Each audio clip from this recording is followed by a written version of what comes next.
Hello， 大家好，我係風水。Hello， 大家好，我是子耀。哇，我哋終於行出攝影棚嚟拍我哋呢一集嘅風水雪道啦。對，因為我們有一個全新的系列叫《玄遊記》，準備帶給大家。咁呢個《玄遊記》係諗住拍啲乜嘢咧？同大家講下。好啊，因為我們的很多粉絲啊，就已經看了我們200多集節目嘛，已經不滿足我們的這個棚內內容了。所以呢，我們決定帶大家走出我們的棚內，然後去雲遊全世界各地的著名景點，還有我們的公觀寺廟，給大家開開眼界。所以咧，我第一站咧就帶大家嚟到馬來西亞吉隆坡華人廟宇嘅標誌天后宮。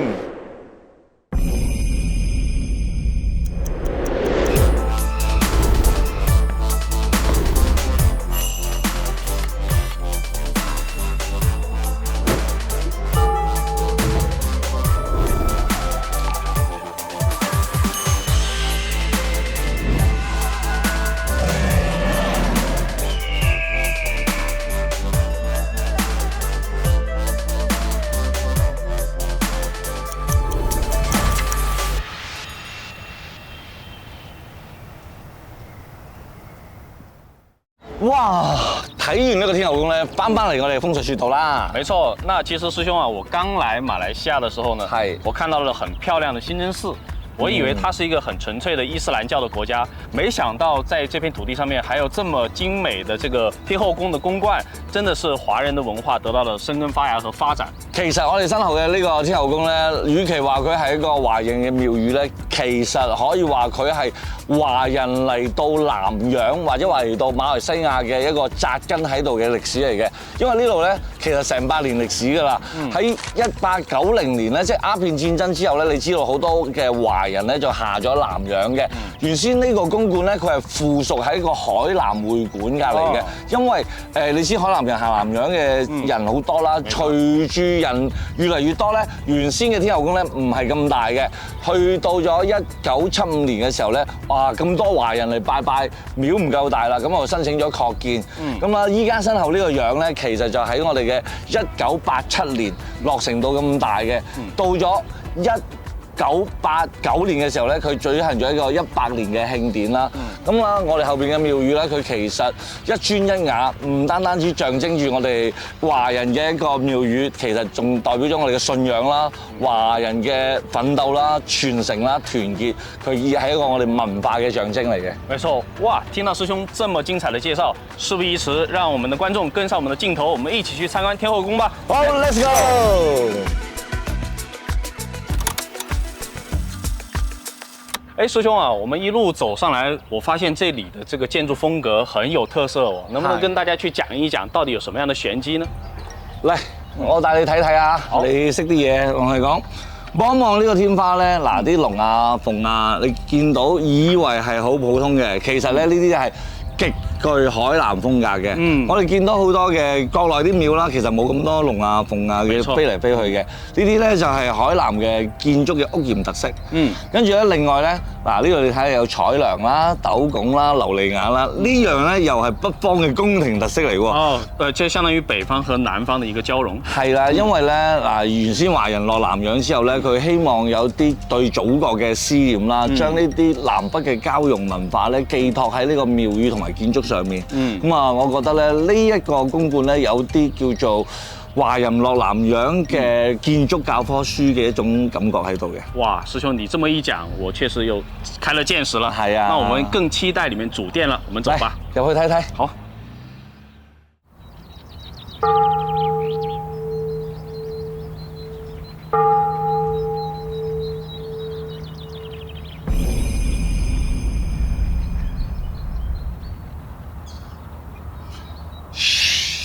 知唔知點解要樹咧？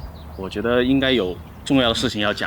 其實咧嚟到所有嘅廟宇嘅主殿咧，我哋都要禁止喧嘩大聲嘅，因為呢個係所有神仙休息嘅地方。我哋如果太大聲嘅話，會打擾到大家。雖然話我哋做節目咧講笑還講笑啦，但係嚟到呢個地方咧，我會好嚴肅咁同你傾偈嘅。係啊，和這個公共場合禁止喧嘩。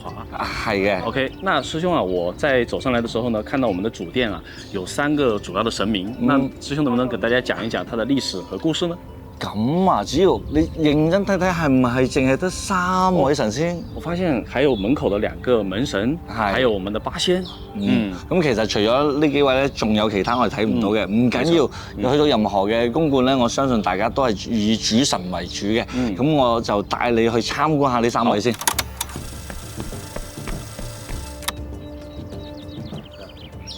好啦，我哋一眼望過去呢度最莊嚴、最矚目嘅咧，就係我哋天后宮嘅主神，我哋叫媽祖。媽祖其實天后啊、媽祖啊係同一個人嚟嘅嚇。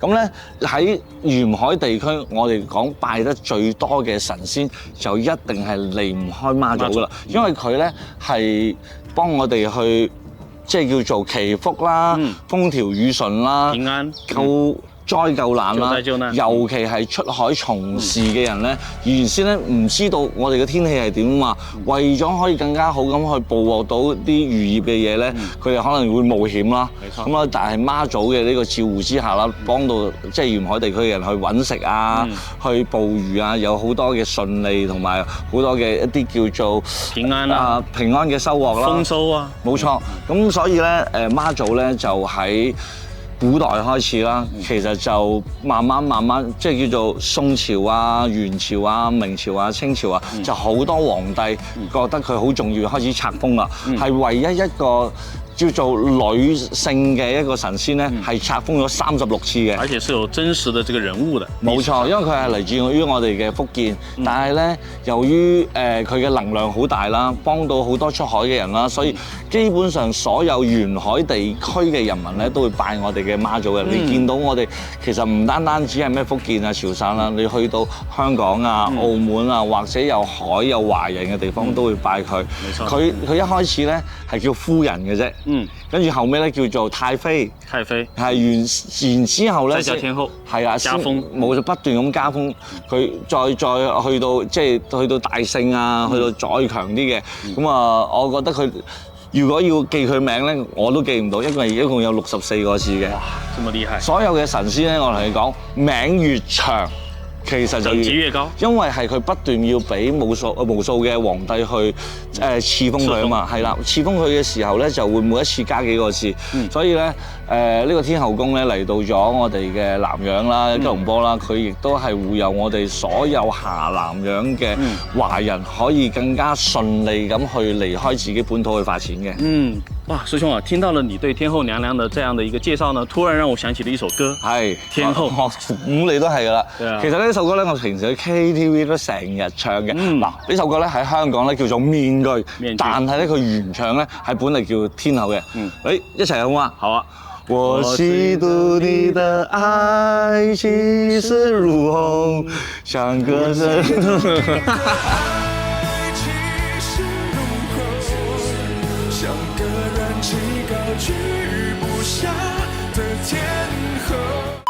師兄，我們介紹第2位神仙好嗎？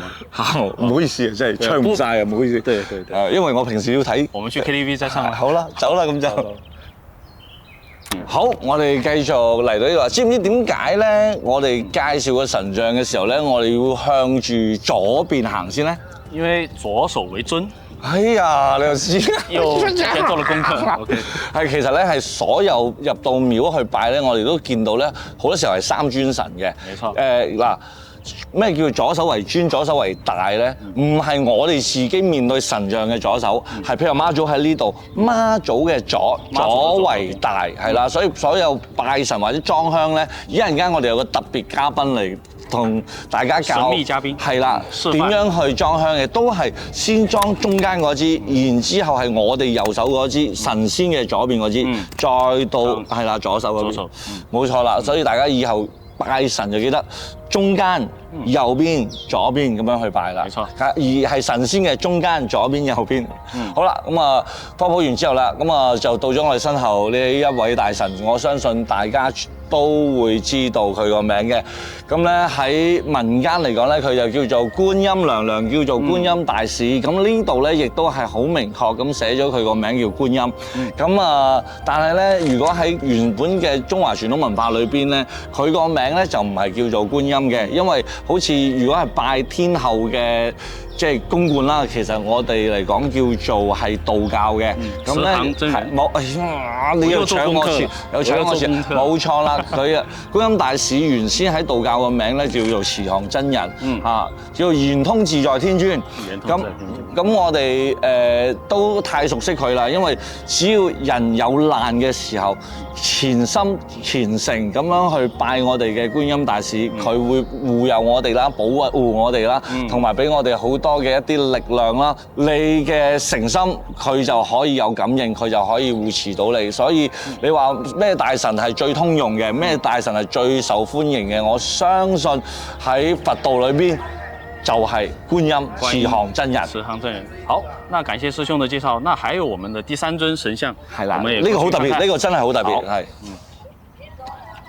哎，師兄啊，我們現在來到了我們的第三位神像的面前了。那能不能請您跟我們介紹一下這位神仙呢？呢個咧應該可以係話最特別嘅一個神仙。嗱，媽祖你會喺全球都見到啦，因為媽祖咧可以話係有幾千間嘅，應該係幾億華人嘅信仰嚟嘅。咁咧另外咧就係觀音啦，唔好話幾億華人啦，甚至乎係其他民族嘅人都會拜嘅觀音。咁呢個係超級特別嘅，每一間廟佢可能都有佢自己嘅一個叫做當地嘅信仰，或者當地要拜嘅神仙。咁呢一個咧叫做水尾娘娘。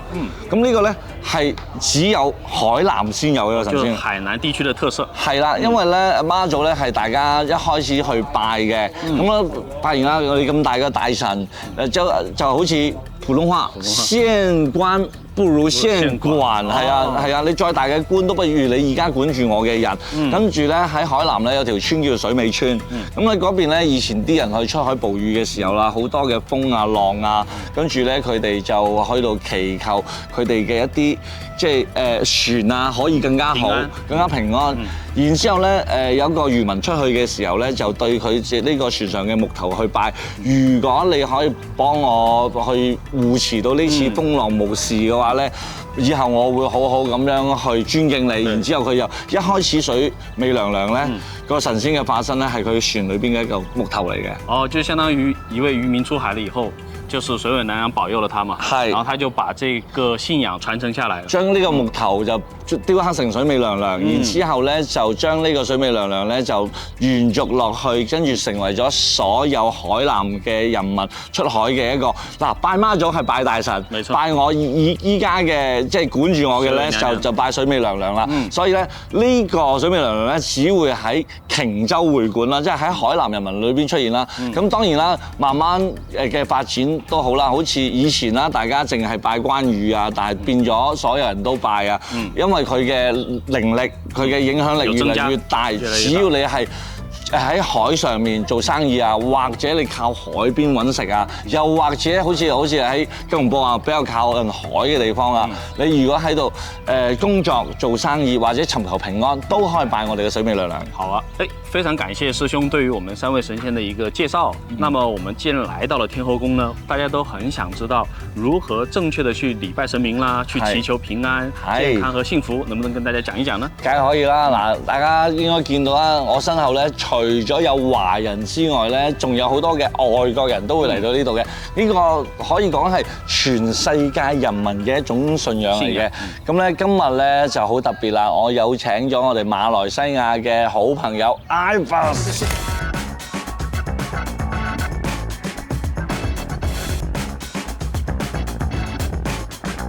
我幫大家進行呢個演示嘅，咁啊我一邊啊去講啦，一邊由佢嚟展示咧，令到大家可以咁沉浸式咁樣體驗靈驗嘅拜神。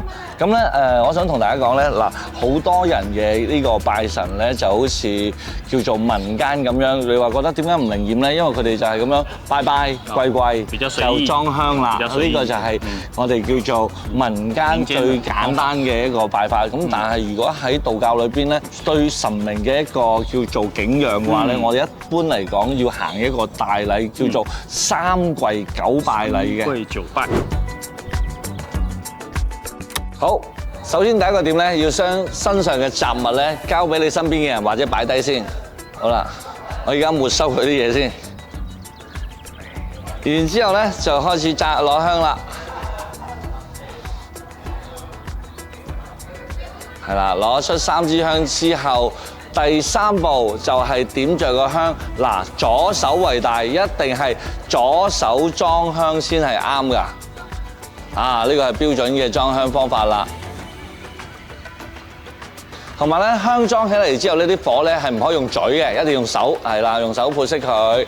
咁樣咧就叫做對神仙嘅尊敬，因為畢竟你嘅嘴有好多嘅俗氣。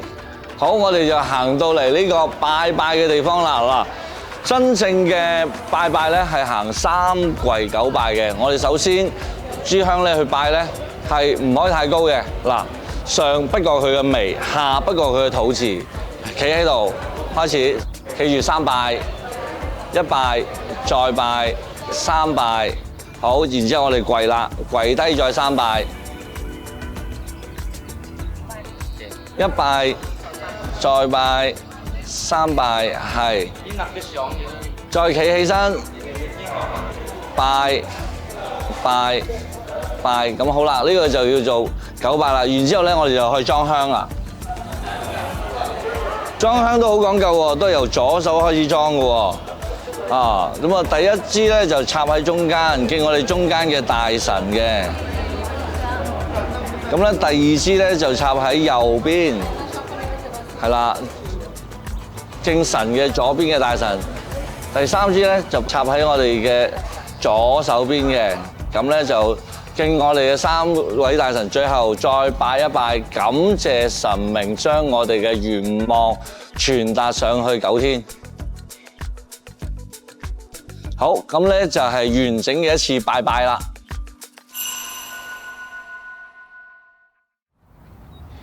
喂，蕭啊，今日其實我哋本嚟就應該介紹完天后宮就咁結束㗎啦。沒錯。但係，其實天后宮咧仲有個好有特色嘅地方嘅。啊，師兄啊，我知道了。因為我們早上剛開始拍的時候呢，就有幾十對新人啊，在這個廣場做了一個這個婚禮的一個儀式。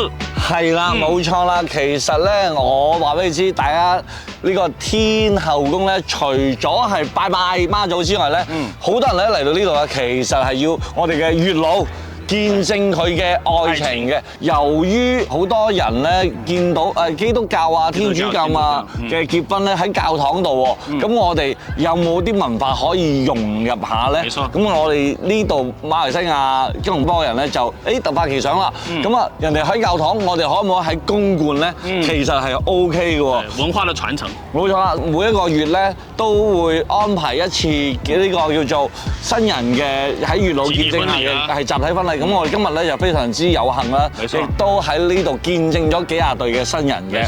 我哋喺神仙下，神仙嘅見證係冇錯啊！許下嘅呢個承諾，呢個咧係更加大嘅承諾。我覺得咧呢種文化咧都係華人去到咗其他社會或者其他國家嘅裏邊咧，先能夠交融出嚟嘅。我覺得非常之有特色。師兄啊，不如趁此良辰吉日，係我諗住同阿子耀都係宣佈一件非常之大嘅事情。沒錯，其實我哋兩個想講宣佈，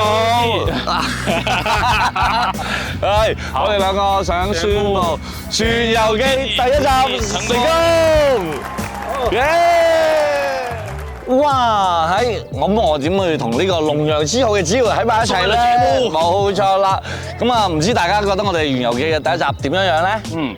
那如果喜歡我們節目的朋友，可以通過我們的 WhatsApp 去分享您的這個感受啦。那當然，如果您有很好的這個建議和想要了解的景點和文化，也可以留言給我們，添加我們的 WhatsApp。好，本期節目時間差不多啦，我們下期節目再見。福生無量天尊。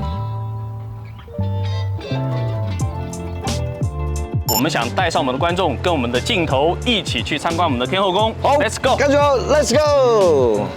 又有一台車哦，這個。我們事不宜遲，請觀眾跟上我們的鏡頭，我們一起去參觀我們天後宮。Let's go！ 好走，有啦！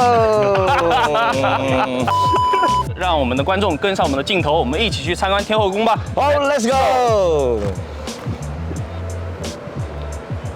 哎呀，就是要這種感覺嘛，就聊聊天，很紳士的感覺。